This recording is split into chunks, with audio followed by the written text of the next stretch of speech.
सभी साधकों और सभी भक्तों को ओम नमः शिवाय, हर हर महादेव। आज का विषय, आज की चर्चा, आज का सत्संग, कर्मों का हमारे जीवन पर क्या प्रभाव पड़ता है। कर्म कहाँ तक सहायक सिद्ध होते हैं इस जन्म में। तो सभी विषय को, चर्चा को ध्यान से सुने। बहुत ही अच्छी चर्चा है, बहुत ही अच्छा सत्संग है। सभी मन लगा के सुने। साधकों, आप सभी को पता है कि हम बहुत अल्प समय के लिए इस सृष्टि पर, इस पृथ्वी पर आए हैं। हमने पिछले जन्मों में पता नहीं कौन सा ऐसा कर्म किया है, ऐसा कार्य किया है जिससे भगवान ने हमें यहाँ भेजा है। और प्रत्येक मनुष्य को कोई ना कोई कार्य देकर भेजा है। उस कार्य का नाम ही कर्म है। और किसी चीज या वस्तु का नाम कर्म नहीं है। कार्य का नाम ही कर्म है। जो आपको प्रभु ने कार्य काम सौंपा है, उस कार्य को ईमानदारी से, सच्चाई से और अच्छाई से करने का प्रयत्न करें। प्रत्येक व्यक्ति के अलग अलग कार्य हैं। कोई डॉक्टर है, कोई इंजीनियर है, कोई पेशे से वकील है, कोई सरकारी कर्मचारी, तो कोई व्यक्ति अपना खुद का व्यवसाय कर रहा है। हर व्यक्ति के अपने कर्म है। अब कर्म के ऊपर आपका कितना प्रभाव है, उसके बारे में मैं आपको इस चर्चा में बताऊंगा। सोचिए, आपने जन्म लिया, यह आपके हाथ में नहीं था। आपकी मृत्यु होगी, यह भी हाथ में नहीं था।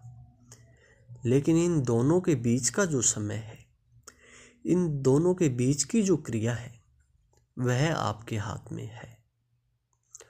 वह और किसी व्यक्ति के हाथ में नहीं है। उसके आप स्वयं जिम्मेवार हो।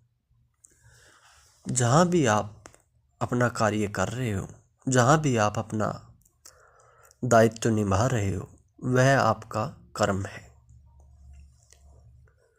कर्म के अनुरूप ही आपको सुख दुख प्राप्त हुए हैं। कुछ कर्म आपके पीछे के हैं, जिन्हें आप भुगतने के लिए या भोगने के लिए यहाँ इस मृत्यु लोक में आए हो। कुछ अब आपको नए करने हैं, जिन पर आपका पूर्ण नियंत्रण है, जिन पर किसी दूसरे व्यक्ति का नहीं, आपका स्वयं का नियंत्रण है। जो पूर्व के कर्म हैं, उनको तो आप जानते भी नहीं हो कि यह कार्य मैंने पिछले जन्म में किया था या नहीं किया। यह तो प्रभु जानता है और आपकी अंतर आत्मा जानती है।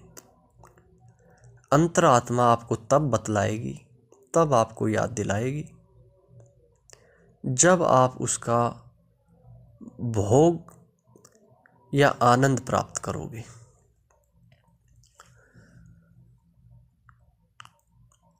अब एक व्यक्ति जन्म लेते के साथ ही एक ऐसे परिवार में जन्म लेता है जहाँ उसको सभी प्रकार की सुख सुविधाएं, आनंद मंगल प्राप्त होते हैं।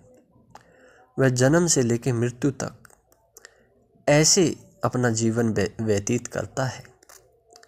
अब उसको परेशानियां और दुख नाम मात्र के होते हैं।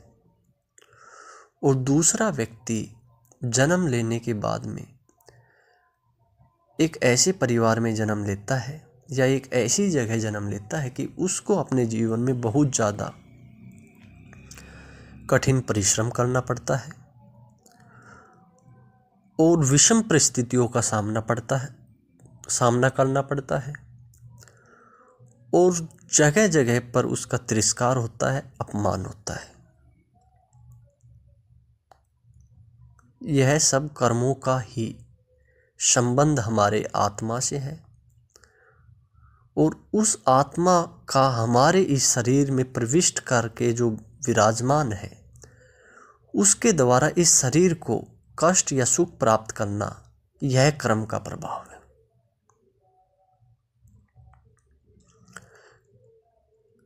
कर्म के जो विधान है उसको परमात्मा स्वयं माफ नहीं करता। अगर आप एक अच्छे ज्ञानी व्यक्ति की श्रेणी में हो और आपको इतना ज्ञान हो गया कि कर्म क्या है और इसका संबंध हमारे शरीर से कितना है और हमारी आत्मा से कितना है, तो आप इस पर पूर्ण नियंत्रण के साथ, संयम के साथ कर्म करने में सावधानी बरत सकोगे। कर्म करने में आपका जो है पूर्ण नियंत्रण होगा। अगर आपको इस बात का आभास नहीं है तो आप मनमानी आचरण करोगे, और जो आपके मन में आ रहा है, जैसा आपको लग रहा है, वैसे कर्म करते चले जाओगे, जिससे आपका आगे का रास्ता तैयार हो रहा है या आगे का आपका मार्ग आप स्वयं तैयार कर रहे हो।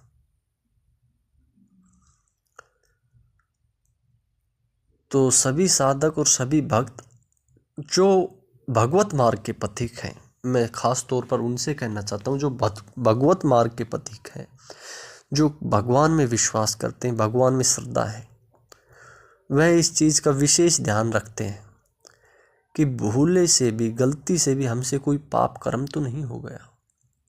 हमारे मन से, हमारे वचन से, हमारे कर्म से, हमारी इंद्रियों से, हमारी आत्मा के भाव से, भूले बिसरे में, अनजाने में, जाने में कोई पाप कर्म तो नहीं हो गया।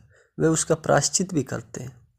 लेकिन भक्तों, कर्म होने के बाद में फिर प्रायश्चित से देखो, हम उस किए हुए कार्य कर्म को तो ठीक नहीं कर सकते। हम थोड़ा सा दुख और पीड़ा के साथ अपने मन को समझा सकते हैं। इसलिए मेरा सभी साधकों से, सभी भक्तों से निवेदन है कि कर्म करते हुए बहुत ज़्यादा संयम रखें। कर्म के द्वारा ही, प्रारब्ध के कर्म हुए या इस जन्म के कर्म के द्वारा ही आपका जन्म निर्धारित होता है, और जन्म के अंदर दुख, तकलीफ, लाभ, हानि, यश, अपमान, मान, सम्मान सब कुछ कर्म के आधार पर ही मिला है आपको। आपकी एक एक सांस ही आपके कर्म से जुड़ी हुई है। कर्म के अंदर आप मनमानी न करें, क्योंकि उसका फल भी आपको ही भोगना है। तो सभी साधकों, सभी भक्तों को हमारी चर्चा, हमारा विषय कैसा लगा हमें ज़रूर बताएं। सभी को ओम नमः शिवाय, हर हर महादेव।